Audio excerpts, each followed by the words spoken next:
Bonjour, je voudrais maintenant vous parler des vaccins.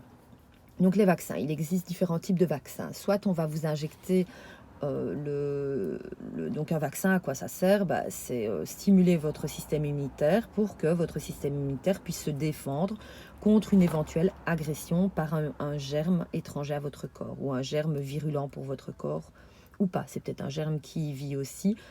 Très bien, on peut être porteur sain de certaines maladies. Alors, il existe plusieurs types de vaccins. Il y en a un où on va vous injecter le virus atténué, donc le virus qui va être moins virulent pour votre organisme. C'est le cas du vaccin contre la rougeole, oreillon, rubéole, contre la varicelle ou alors pour le BCG. On peut aussi vous injecter un virus inactivé. Inactivé, donc normalement, il ne pourra plus produire la maladie chez vous. Donc c'est vaccin contre la poliomyélite ou contre l'hépatite A. Il existe aussi une autre façon de produire des vaccins, c'est de vous injecter un antigène, donc une petite partie du germe qui pourrait provoquer une maladie. Donc c'est le cas du méningocoque, du pneumocoque, de la diphtérie, du tétanos.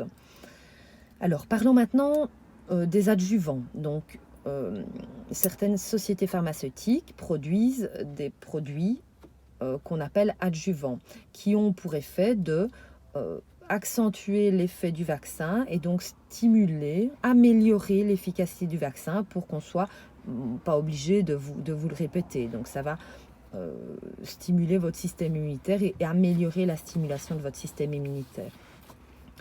Alors venons-en maintenant aux vaccins contre la grippe ou contre le coronavirus. Par exemple, le coronavirus, il faut savoir que depuis mars-avril, le coronavirus, il a muté. Donc ça veut dire qu'il s'est transformé.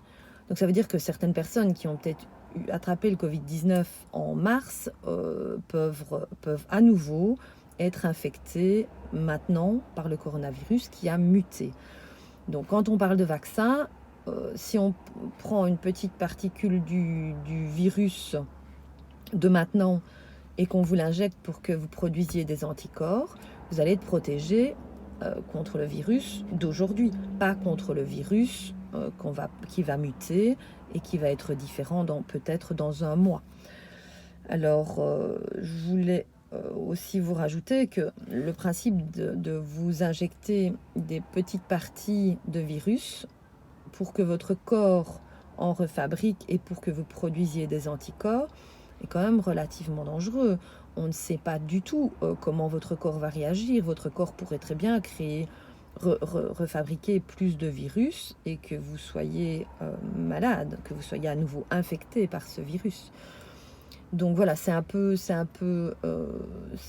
tendancieux. Enfin, je vous laisse encore une fois réfléchir, utiliser votre esprit critique pour réfléchir à ce que je viens de vous proposer. Un autre élément que je voudrais vous souligner, donc je voudrais partir du constat, enfin d'une phrase de Monsieur Louis Cuvelier qui a écrit ça en 1919. Si la grippe condamne, donc il parlait en l'occurrence de la grippe espagnole à l'époque, les infections secondaires exécutent. Donc que voulait dire Monsieur Cuvelier? Il voulait dire en fait que lors des différentes épidémies de grippe espagnole, il y a différentes études qui ont été réalisées sur les corps des défunts et on s'est rendu compte que ce n'était pas le virus qui avait tué ces personnes, mais des infections secondaires. Donc des infections secondaires qui étaient souvent d'origine bactérienne. Donc la question se pose de l'utilité de vacciner contre un virus, alors qu'en fait ce sont les infections bactériennes qui tuent et pas ce virus qui a pour effet, lui, de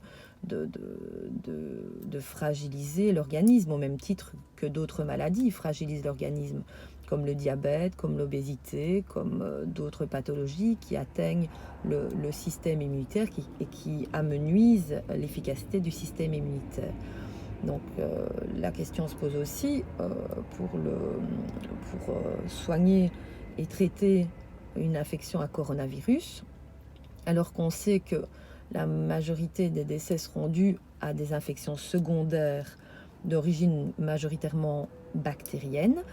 Pourquoi ne pas plutôt soigner ces patients Covid positifs avec des antibiotiques et avec des médicaments qui peuvent réguler le fonctionnement du système immunitaire?